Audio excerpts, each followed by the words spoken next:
Greetings and welcome to the channel. My name is Dr. Nana Gyesie. I'm a transformational coach here at Inner Mileage Coaching, where we help people optimize and transform their lives to a resonant best. The topic I want to talk about today is the difference between your unconditioned and your conditioned reality. The difference between your unconditioned and your conditioned reality and how this impacts you in your life. So for starters, when every human being is born, we come with some innate wirings that tell us we're human. And therefore, as babies, when we see other humans do the things that are innate to humans, like smile and coo and speak, we begin to mimic that because it's in us. And largely, a lot of what we come with is unconditioned. It's the things that make us fundamentally human, our natural emotions, our consciousness, and so on. And then beyond that, the other things we learn as human beings is taught to us by other humans. And typically, if what is taught to us directly and indirectly comes from a faulty framework that is rooted in trauma or misinformation, we take that on and that becomes our reality and our lived experience. And it becomes a lived experience that is detrimental, particularly if we find that our innate, learned, conditioned tendencies block us from being the full humans that we want to be. So, case in point, just imagine yourself, whoever you are, born where you were born, and then analyze your life based on where you were born. What are the languages you speak? What are the foods you like to eat? What are the rituals you like to maintain? What are the social games you like to play? What is your worldview? Then imagine if you, the same person, same gender, same ethnicity, let's say, but was born in a different country, or a different state, or a different region. Will you be the same person? And most people would answer and say, no. If I was born in the United States at a certain time, despite my race and ethnicity, I would show up a certain way. Similarly, if I was born in France or in Sweden or in Sudan or Yemen, I would show up a different way. So, therefore, what is it that makes you, you? Because we can firmly agree that if you were born in a different region, you would be a different person. So, what is true about your experiences today that make you, you? And the things that are true about your experiences today that make you, you, is from the conditions and the programming that you receive from those around you, from the things around you, and from the things you see. And that conditioned reality can't serve you positively in many good ways if you learn to be kind, if you learn to be service-oriented, if you learn to be entrepreneurial, you learn to be ambitious. These things are good. Similarly, the conditioned things we learn are generally very harmful, like erosion of boundaries, self-harm, self-critique, self-judgment, shame, etc., etc. And these are harmful, particularly if they prevent us from living and expressing ourselves fully. So you may say, well, what's the point of expressing yourself fully? That seems to be reserved only for a few people like musicians and hippies and Gen Zers who've checked out. And the reality is, even that perspective is a conditioned perspective, because the whole point of your being on this planet is to learn who you are and express that. And so anything that's in the way of your true investigation of who you are and expression is a condition. And if it's a condition that's dependent on certain factors to persist.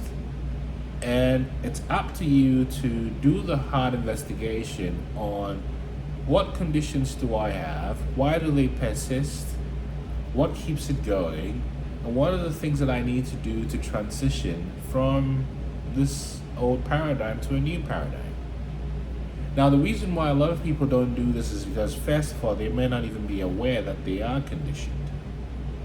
And some conditioning is necessary for society to function. We're not saying it's not. In Sweden, there's this whole notion of lagom, where no one is different in terms of the general prevailing mindset and way of being. Therefore, everyone is the same. And in a homogeneous society like Sweden, which is changing rapidly, you could say perhaps there is some practicality to that, some predictability, some safety in that. But ultimately, what are the downsides to even a thing like lagom?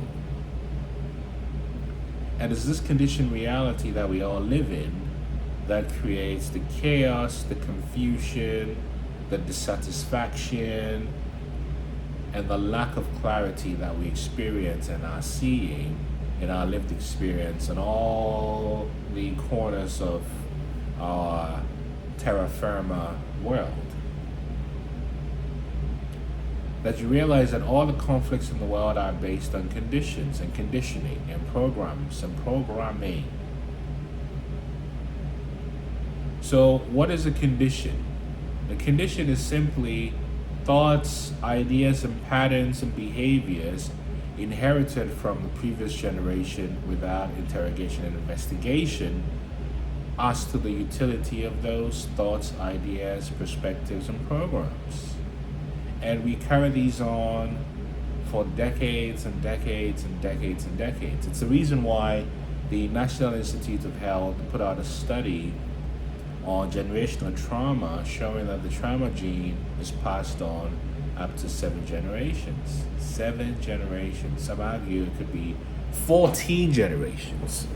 So you realize that conditioning is this invisible thing that persists over and over and over again until one brave soul begins to ask the question, well, why do we do things this way? Why do I think this way? Why do I act this way?